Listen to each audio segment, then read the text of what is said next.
Yo, YouTube. So I just got off stream and we recently made a video going over pretty much Anby or S-Anby, S-Anby, whatever you want to call it. And over the course of the last couple weeks, I reviewed her, I tested her, we built her on stream in a couple days. Actually, it was one day, but whatever. You guys saw the video. It's up on the channel in the little bubble somewhere up there. But in today's video, I pretty much want to go over my semi-final impressions on the character and talk about why I feel like she's a little underwhelming right now. And I know that might sound like a bad thing, but I promise you it's not. Recently, we know about Miyabi. Miyabi's kind of like creme de la creme, right? She's top of the top for a reason. She does everything DPS-wise that a DPS character will want to use. She takes advantage of both crit and anomaly, which is something that no other character in the game has the ability to do. Or not no other character in the game, but most other characters in the game aren't doing. The only other character that has something like that is Jane for the most part. Everyone else has to work for it. What do I mean by that? Evelyn can do it, right? She can take advantage of anomaly and crit, but she has to work for it, meaning you have to build it, you have to change up her gear set, and you have to do things that might be a little bit abnormal to the character. Yanagi can also do it, but again, more abnormal. And so this would be something like, you see how her stats she prefers attack and anomaly proficiency. But then if you start building her with like 50% crit rate, 70% crit rate, 120% crit damage, things like that, and you're somehow able to still keep your anomaly and attack percent pretty high, then you have the ideal Yanagi. Same thing gets applied with baby girl Bernice, right? Bernice's whole thing, energy regen, anomaly, and then attack. But she also wants crit damage and crit rate. Why? Because each one of those burn ticks, tick, tick, tick, tick, tick, tick, tick, that's crit. You can crit on those ticks. Everything Bernice does can be a crit. The only thing that can't be a crit is the disorder that she pops. When it comes to two characters in particular that we've recently gotten, one being free, that is going to be Haramasa. Let's talk about him for a bit. Haramasa's whole thing is that he excels at shredding through an enemy's HP, right? The moment you set up the board, you put all the orbs on the field, you know your combos, you know your rotations, you know you have the proper team for him, you know who's doing what, you know the exact timing on it. He's gonna melt a boss's HP like it's butter. But he is the most technical character in the game to currently play, which puts off a lot of players. Now, me personally, I enjoy characters like this. And the only reason that mine isn't built is because Anby was right around the corner. Had they not revealed Anby, then I would have spent all the resources that I just did for her on Haramasa. And I was this close to considering skipping. The only reason I didn't skip Anby is simply because of the fact that I feel like Anby being a new character, introducing this new attack type or this new mechanic being additional attacks, right? She has this whole thing with the aftershock attacks. I didn't want to miss out on that in the event that they start preparing for that in the future and they make more characters built around the aftershock mechanic. And so Anby's there. But Anby suffers an issue the same way that Haramasa suffers an issue, where it's like, you have to do things with each of these characters that these other characters just don't have to do, right? Bernice, touch field, EX skill, get off the field, I'm doing work. Evelyn, touch field, free skill, free skill, free skill, EX skill, hold basic attack, chain attack, chain attack, chain attack, the enemy's dead. GG's, right? Jane, I mash because it's always my turn. If you play Jane, it's never not her turn. It's literally version of Shadow Jane. It's always her turn, okay? Then you have a character like Astra. Astra's a support character, so I don't want to talk too much on Astra. I really just want to look at her booby jiggle. Anyhow, you have Yanagi, which is the second best anomaly character in the game. Yanagi literally hold EX skill, decimate the board. You're done, all right? And of course, you can do other things with Yanagi. I'm not trying to say that these characters are like brain dead and that's all they do. I'm just simplifying them within this specific conversation so that we could talk about the fact that like why these characters are so up here in terms of player comfortability, the versatility they have, who they can play with on a team, and how much work is like, it's something versus reward. It's not risk though. How much work goes into what you're doing versus the reward that you get out of it, right? I can't think of the term that I'm trying to think of right now, but they're all up there. And then of course, Miyabi is Miyabi. We don't have to talk too much about Miyabi, right? Now, if you talk about a character that's a little more technical, Ellen kind of falls into that boat for a lot of you guys because she needs dash cancels. She has scissor cancels, opportunity cost. Thank you. So she has a lot of that. Anby, super easy to pick up, right? Very low skill ceiling, easy barrier of entry. But I'm learning, and the more I'm playing this character, she does have some forms of tech. We just discovered the whole negative edge thing. I know the meme about it, but I'm like, legit, she has negative edge. We just discovered that. in the previous while we were doing this whole video, right? Same thing with Haramasa. Haramasa also has negative edge built into his kit, and using negative edge is how you get the 12/ combo, the 18/ combo, you know, whatever the case may be. You have to understand how to execute these high technical inputs, right? Or these high skill ceiling, high skill floor. That's what I'm trying to say, high skill floor. You have to understand how to execute that stuff. Anby is just slightly easier. You know what I mean? Yeah, and then exactly, Runa. We discovered that. Runa discovered it, taught it to us, right? And then we were testing it out. Haru's rotation is very difficult to do, but there's a certain order that you go about it. Anby, optimally, has the same rotation, but in reverse, okay? So like the things that you would do to set up the board for Haramasa, you would just do them in reverse for her, but it still adds on to the technical factor of this character. My main issue with dealing with Anby at this current moment in time, it's not that she's bad. I know a lot of people saying this character's trash. I don't think this character's bad. I think Anby's problem and what she's going to suffer with is the fact that, like, why do these things with this character despite her being mash friendly? When I have the ability to be mash friendly with other characters, I get higher damage output and I'm able to learn their more technical stuff without it being as difficult to do. So you get the same comfortability from a DPS, right? Like that's mash friendly, like Jane, but then you also get some reward from being a little technical that you would with Ellen or Yanagi, Harumasa, in a character like Evelyn, right? And I'm not saying like, oh, you should have pulled Evelyn instead of Anby, because that's not what we're pushing here.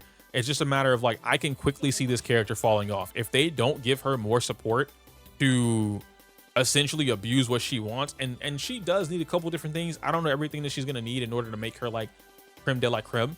I will say right now, her only option being to really push her what she wants is Pokra.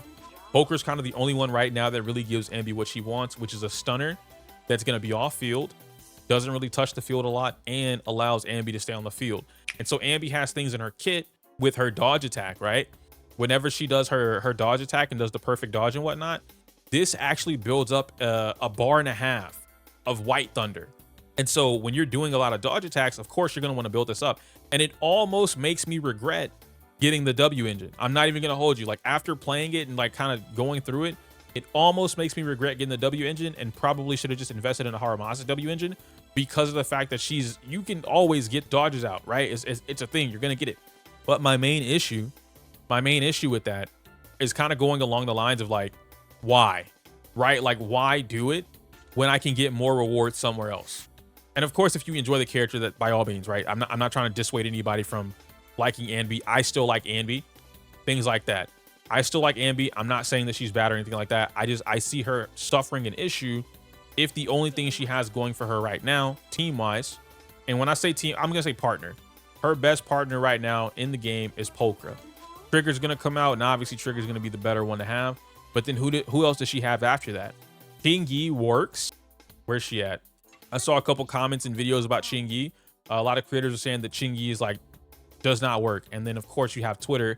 Twitter just has to prove everybody wrong. If a creator says something, somebody on Twitter has to prove them wrong. Well, that person is also wrong. So they didn't prove anyone wrong. Chingy and S-Anby are not the easiest partners to work with. Why? Because Chingy wants to be on the field a lot, right? To get her stuff off. And then you have to find time to bring in Anby. You still have a third character, possibly like Nicole or even Astra, where you need to find time to bring them in too, or at least set them up, right? So if you're playing Astra, which not everybody has the character, but if you're playing Astra, then it might be easier for you to run something like S-Anby, Chingy, and then Astra, right? Because Astra is basically not a character that touches the field. It's just these two. So it's a lot easier to rotate between two characters than it is to be three. So if instead of Astra, you had Nicole, or I'm just going to name supports, right? Like Bernice, Anomaly support, things like that. Rena, another support character, you know what I mean? So Kaku, Lucy. It's easier for you to rotate between two characters than it is for you to rotate between three characters. That's a big factor in that. But ultimately, she also doesn't have a support character that's going to benefit with Aftershock. We don't have a support character that's given her, you know, a massive Aftershock damage bonus or anything like that. But I also think, to be completely honest, I think it's in here somewhere. Let me see. This Thunder Smite. Thunder Smite, right? Look at this damage multiplier, chat. 359.1%. No days at all. Yeah? Like the Aftershock is I don't think Aftershock is a fantastic thing right now. You know, maybe I'm misunderstanding the multipliers. Maybe there's something else that's going on that I'm not aware of. But based off what I can see for Aftershock, it's not great. Excuse me. You're setting up the board with Anby to do all this, you know, EX special, Thundering Bolt, whatever, you know, into the combos. You're learning tech just for Aftershock to, you know, or Thunder Smite to pop off. And what makes it worse, my biggest complaint outside of not even the damage. I don't give a fuck about the damage, to be fair. When the additional damage from White Thunder triggers 3 times on the same enemy, a lightning strike will fall at the enemy's location, dealing electric damage to enemies within range. My problem with this is that it doesn't tell you, if you didn't know, by the way, this needs to be consecutively. Now, the live stream does say that it has to happen consecutively. I think that's stupid. I'm not even gonna hold you. Having something like this with a character that's all about momentum, you should absolutely be able to do something like special dash through, right? Basic, special dash through, basic dodge, jump attack, whatever, special dash through, lightning bolt. And maybe make it timed. Maybe if they said something like, if 3 White Thunders are triggered within 5 seconds, like on a 5-second window, then lightning bolt occurs. That would make it so much better to play this character, because now you can get more advantage. You get more reward from all of the different stuff that you have going on. There is tons of stuff that they could have done to make her character a little bit more intricate, which would then give her more depth, which would then give her more reward, or more rewarding damage, right? Opportunities, rewarding damage opportunities would be provided to her. That's my personal issue with this character after playing her for a week with CE server. Not really a week, more like a few days, give or take. I'd say like 4 or 5 days playing this character, about 5 hours a day, trying to figure out like what I can and can't do, and then getting her on my account, and then also playing her. We have a scuff build right now, so I'm not expecting like crazy amounts of damage. I do have things in a relative mind state as of right now, but it's just like, yeah, you're forced to burst all your damage, then build it up again, which, like, I don't necessarily mind having to build it up again. My problem is building it up, and then it's like there's nothing detailed about it. You know, like the most detail you get from Anby right now is knowing when to switch out and switch in, which is switch tech, right? Or knowing when to slow down the gameplay or slow down the pace of the game so that you can get a couple dodge counters, take advantage of the White Thunder, and then cash out, you know? Or doing your rotation, your team rotation with the Nicole thing and the orb, or triggering it with somebody else, even with Astra, which Astra's rotations are a lot harder because you have to force her to come out. You know what I mean? It's difficult to do those kind of things, but that's really it. Like, I don't even think I need to play Shiyu with this character, to be fair. It does suck, like I said, in a way that I feel like I regret getting her W engine. Not that the W engine's bad, I think the W engine's great, but I say that I might regret it in a way because, like, you kind of end up playing the same way that Haramasa plays anyway, if you know what I mean. And then, of course, we have other characters coming out. We did get drip fed Hugo, we did drip fed Vivian, and we already have Aftershock. I expect them to have Aftershock as well. It is what it is. If I were to give like a brief review of this character, like after all that saying, like I had a number. Normally I do reviews. I'm not doing a guide. I mean a guide. I'm not doing a guide on Anby. I don't think she needs one. I don't think this character is developed enough yet to have a guide. I will revisit her once we get more characters that can actually benefit towards the Aftershock. But right now, Pokra is not enough. We don't have a support character for her. Like we're doing makeshift stuff at this point. And I don't think anyone's guide is really just like, yo, this is dominant. This is how you play Anby. You're going to get the maximum stuff from her. Like, I think right now everyone is kind of like makeshift things, or making things work with what they have, right? We're working with what we got. I want to say Anby, so far since I've done the score system, Anby might have the lowest score. I think I'm giving Anby on release a 6.5, maybe a 7, right? 6.5. If you know you're not gonna learn the tech, 6.5. If you're gonna learn the tech, 7. And that 7 can go up, right? That's probably where I would put this character. No, not dead. No. Not dead on arrival by any means.